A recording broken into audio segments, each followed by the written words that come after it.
Niaje watu wangu, karibuni sana to another episode of QuickBet World Cup series brought to you by Dosika, hii World Cup na QuickBet. Leo tunaenda kuongelea games za group stage happening leo na kesho kwa hii World Cup 2026. Game ya kwanza ni game ya France na Senegal.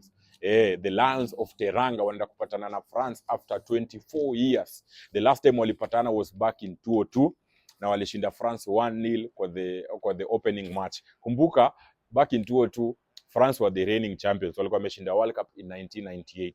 Inaenda kuwa game nyingine kali sana. France wako on revenge mode tonight. Na hii pande nyingine kina Sadio Mane pia wanataka kumake another historical defeat against France. Game kali sana to watch. Game nyingine ni between Iran and Norway. Yes, wale vijana wa Baghdad wanajiita the Lions of Mesopotamia wanaenda kupatana na the Vikings. Buda inaenda kwa game nyingine kali sana. Acha tuone ile mambo ya Haaland, ile shughuli yao piga pale EPL kama anaweza ileta kwa World Cup na kwa wale majamaa.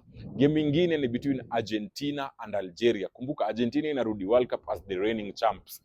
Walishinda World Cup back in 2018 pale Qatar.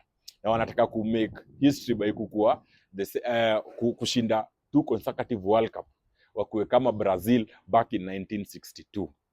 Hii pande nyingine tuko na Algeria wenye wanarudi World Cup after 12 years. So they are hungry for it.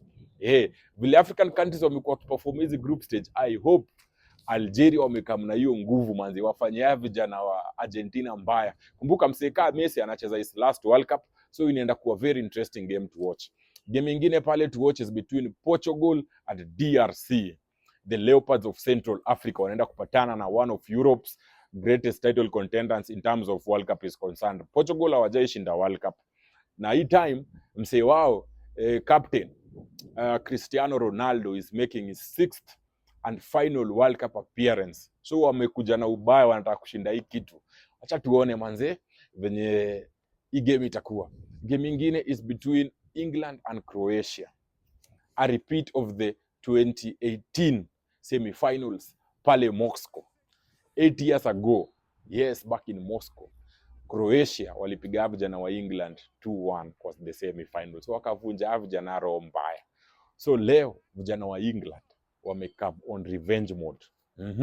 Croatia hii pande nyingine wakiwa led na Luka Modric making his 5th appearance kwa World Cup. Wanasema mtajua pia si bado ni wangori. Hakuna rahisi. So hizi games zinaenda kuwa very interesting to watch. Kumbuka na 99 bob peke yake una stand a chance ya kujishindia goodies kibao kwa hii campaign ya Dosika, hii World Cup na QuickBet.